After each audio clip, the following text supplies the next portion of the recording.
കാട്ടാനപ്പേടിയിൽ ഉറക്കമില്ലാതെ ഇടുക്കി ചിന്നക്കനാൽ 301 ഉന്നതിയിലെ ആദിവാസി കുടുംബങ്ങൾ. ആക്രമണകാരിയായ ചക്കക്കൊമ്പൻ അടക്കമുള്ള കാട്ടാനക്കൂട്ടം ഉന്നതിയിൽ തമ്പടിക്കുന്നു.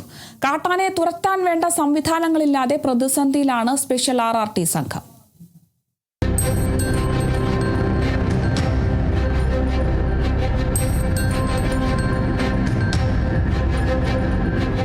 ചിന്നക്കനാൽ 301 ഉന്നതി സ്ഥാപിച്ച് 26 വർഷങ്ങൾ പിന്നിടുമ്പോഴും കുടിയിരുത്തിയ കാലത്ത് നൽകിയ വാഗ്ദാനങ്ങൾ ഇന്നും ജലരേഖയായി മാറുകയാണ്. അതിന്റെ ഒരു ഉദാഹരണം മാത്രമാണ് ആക്രമണകാരിയായ ചക്കക്കൊമ്പനും മറ്റ് കാട്ടാനകളും കാട് കയറാതെ ഉന്നതിയിൽ തമ്പടിക്കുന്നത്.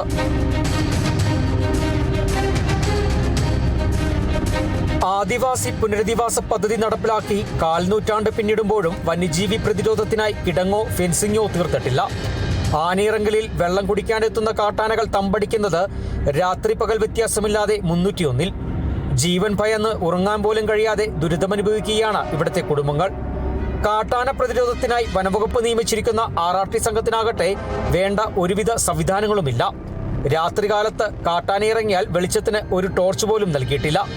ആകെയുള്ളത് ഒരു വാഹനം മാത്രവുമല്ല, വിവിധയിടങ്ങളിൽ കാട്ടാനകൾ ഒരേ സമയം ഒറ്റതിരിഞ്ഞും കൂട്ടമായിട്ടും എത്തുമ്പോൾ ഓടിയെത്താനും ഇവർക്കാവുന്നില്ല.